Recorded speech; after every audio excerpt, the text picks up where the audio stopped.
ወደ ዲጂታሉ ዓለም ጉዞ ስናደርግ ከሚገጥሙን ፈተናዎች መካከል አንዱና ዋነኛው የሳይበር ሴኩሪቲ ጉዳይ ነው።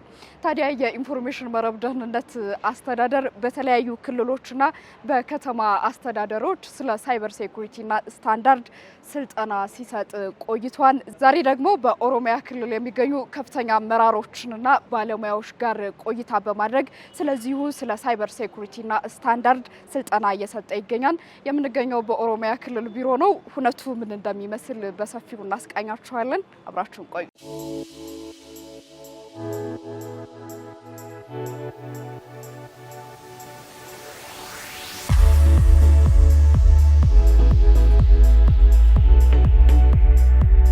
ሳይበርን አስመልክቶ ግሎባሊ አክሴፕተብል የሆነ ዴፊኒሽን የለውም፣ ትርጉም የለውም። ይሄ የሚሆንበት ምክንያት ከባህሪ በመነሳት ነው። ካራክተሪስቲክሶች እንዳየናቸው ቦርደርለስ ከሆነ፣ ዳይናሚክ ከሆነ፣ ለደካሞች አቅም የሚሰጥ ከሆነ፣ በጣም ኢንቪዚብል ነው፣ ዲስረፕቲቭ ነው። እነዚህ ሁሎቹ ባህሪዎች ስላሉት ከዚህ ባህሪ በመነጨ ይሄ ነው የሚባል ዴፊኒሽን የለውም ማለት ነው። ያደጉት ሀገሮች ከኢንተርኔት ጋር እያይዘው ዲፋይን ያደርጉታል። አንዳንዶች ከዴታ ጋር እያይዘው ዲፋይን ያደርጉታል። አንዳንዶች ከኢንፍራስትራክቸር ጋር እያይዘው ዲፋይን ያደርጉታል።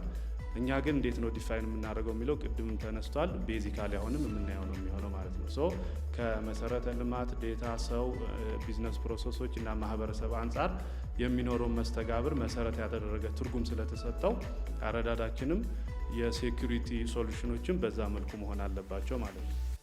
ቴክኖሎጂን መጠቀም የግድ አስፈላጊ እንደሆነ አሁን ያለው ከተጠቀምንበት ቺፕ ሪሶርስ ቴክኖሎጂ ነው። በተለይ እንደኛ ሀገር ላለ ከፍተኛ የሆኑ ዲማንዶች አሉ በተለያዩ አስፔክቶች።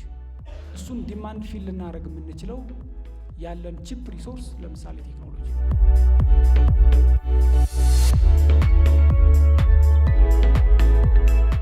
የኢንፎርሜሽን መረብ ደህንነት አስተዳደር በየጊዜው እየሰጠ ያለውን የሳይበር ሴኩሪቲ ስልጠናና እንዲሁም ስለ ስታንዳርዶቹ የሚያደርገውን ውይይት ቀጥሏል። ዛሬ ደግሞ የኦሮሚያ ክልል ሳይንስና ቴክኖሎጂ ባለስልጣን ቢሮ ላይ እንገኛለን። አጠገቤ የኦሮሚያ ክልል ሳይንስና ቴክኖሎጂ ባለስልጣን ምክትል ዋና ዳይሬክተር አቶ ጁማ ይገኛሉ። ከእሳቸው ጋር ቆይታ እናደርጋለን። አብራችሁን ቆዩ። እንዴት አሉ ኢንጂነር? አሎ፣ እግዚአብሔር ይመስገን። እንዴት አዩት በአጠቃላይ ውይይቱ በጣም ደስ የሚል ነው። እውነት ለመናገር ሁሉም ተሳታፊዎችን በጣም ወዶታል። እንደ ክልላችንም ደግሞ እኛ ብዙ ጊዜ ስንጠበቅ ነበረና አይ ቲንክ ጥሩ ውጤት ያገኘንበት ብዬ ነው የሚያስበው። እንደዚህ ነገር ስልጠናዎች ለብዙ ነገር በተለይ የኛን ኢንስቲትዩሽን የኦሮሚያ ሳይንስና ቴክኖሎጂ ባለስልጣንን በብዙ ነገሮችን ይደግፋል። አንድ እያንዳንዱ ሴክተር መስሪያ ቤቶች ዓለም ወዴት እየሄደች እንዳለች በዚህ ውስጥ ደግሞ ምን አይነት ፈተናዎችም እንዳሉ ለመረዳት በጣም ያስፈልጋል። ከዛ ውጭ ደግሞ እያንዳንዱ መስሪያ ቤት ይሄ የሳይበር ጉዳይ የሁሉም የጋራ ወይም የኢንሳ ወይም የኦሮሚያ ሳይንስና ቴክኖሎጂ ባለስልጣን ብቻ እንዳልሆነና እያንዳንዱ ሴክተር መስሪያ ቤት እንደሚመለከተውና ብዙ ስራዎችን ወስዶ መስራት እንዳለበት ያው የተረዳበትና የተስማማነበት ማለት ይቻላል። ኢንጂነር፣ እንዲህ አይነት ውይይቶች እንዲህ አይነት መድረኮች ለክልሉ ቢሮና እንዲሁም ደግሞ ለሀገራችን የ2030 የዲጂታል ጉዞ ምን አበርክቶት አለው ይላሉ? ያ በጣም አለው። ከዲጂታል 2030 ውስጥ አንዱ እንደ ፒላርም ከተቀመጠ ውስጥ አንዱ የሳይበር ሴኩሪቲ ነው። ስለዚህ አንዱ ከዛ ውስጥ አንዱ ፒላሩን በደንብ ተረድተን የምንሰራቸው ስራዎችም ደግሞ የዲጂታላይዜሽን ስራዎችን ህብረተሰቦች ጋር ትረስት እንዲኖረው መንገጫገጭ እንዳይኖር እያንዳንዱ ሴክተር መስሪያ ቤትና እያንዳንዱ ነዋሪ ወይም ደግሞ ዜጋ ራሱ እዚህ ውስጥ ሮሉን የሚጫወት ከሆነ በተለይ በሳይበር በኩል ስራዎቹ ያሰብነው የዲጂታል 2030 በተፈለገው ጊዜና ለተፈለገው ዓላማ ለመድረስ ይቻላል ብዬ ገምታለሁ። በጣም አመሰግናለሁ ኢንጂነር ለሰጠኝ ጊዜ። እሺ አመሰግናለሁ በጣም።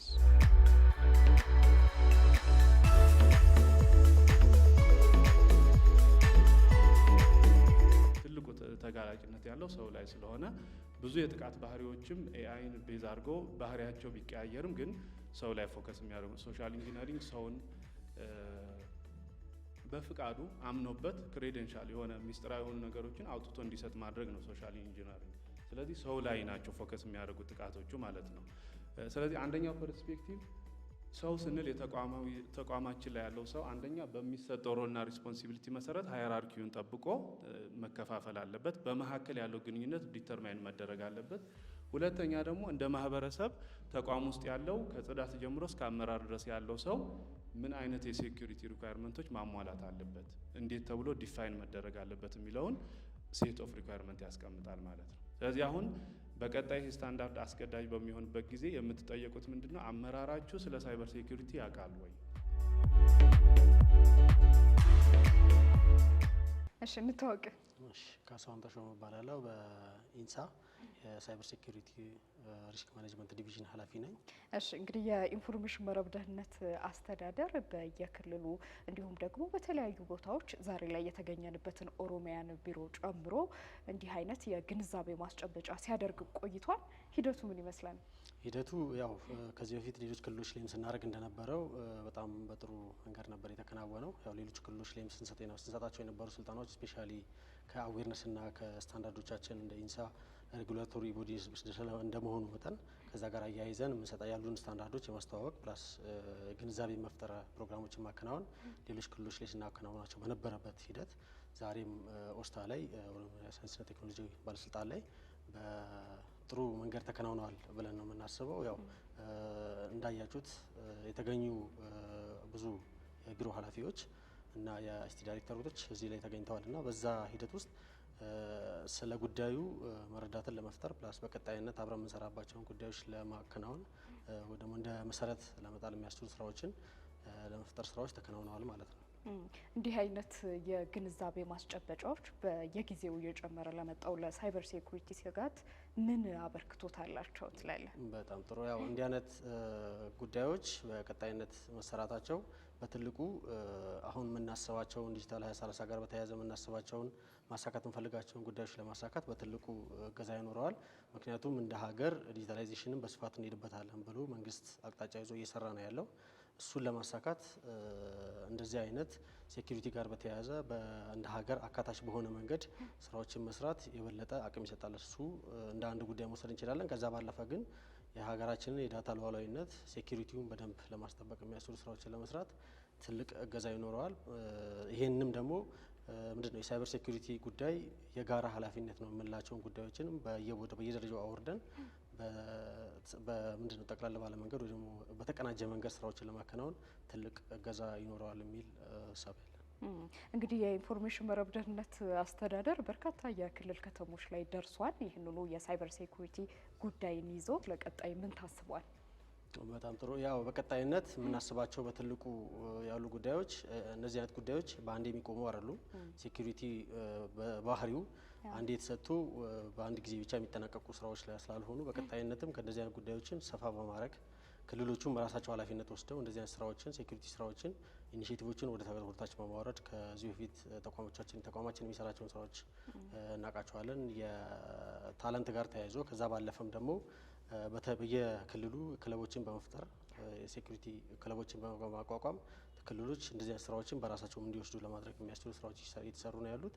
ስለዚህ እነዚህን አሁን የተጀመሩ ስራዎችን በቀጣይነት የማስፋትና ክልሎቹ ልክ ኢንሳ ሬጉሌት የሚያደርጋቸውን ስታንዳርዶች የሚወጡ ህጎችን ለማስፈጸም በሚያስችል መንገድ በዛ ዕለት ቁመና እንዲገኙ ለማድረግ የሚያስችሉ ስራዎችን የመስራት ሂደት በስፋት የሚከናወን ነው የሚሆነው በቀጣይነት ማለት ነው። እንደው በመጨረሻ ይኸው የሳይበር ሴኩሪቲ የግንዛቤ ማስጨበጫ ንቃተ ህሊና የመፍጠር ሂደት ላይ እነማን ተሳተፉ፣ እነማን አጋር ነበሩ የሚለውን በመጨረሻ እናንሳ።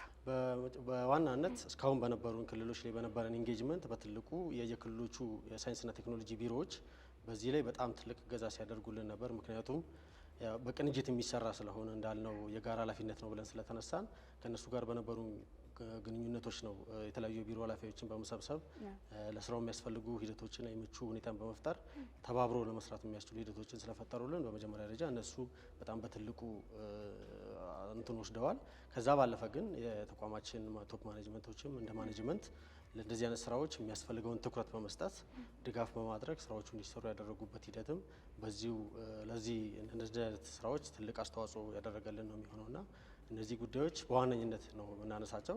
ከዛ ባለፈ ግን በየፕሮግራሞቹ ላይ ተሳታፊ የነበሩ ሰዎች ያደረጉት አስተዋጽኦ በጣም በትልቁ እንትን ነው። ለጉዳዩ ትኩረት መስጠት፣ ስለ ጉዳዩ መረዳት እና ለጉዳዩ ትኩረት ሰጥቶ በዛ ልክ ተሳታፊ መሆንም ከተሳታፊዎቹ ያየናቸው ጉዳዮች ናቸውና ይሄ በቀጣይነት አንድ ላይ ተሳስሮ ማደግ ከቻለ በቀጣይነት ለምናስበው ጉዳይ አቺቭ ለማድረግ ትልቅ እገዛ ይኖረዋል ማለት ነው። በጣም አመሰግናለሁ።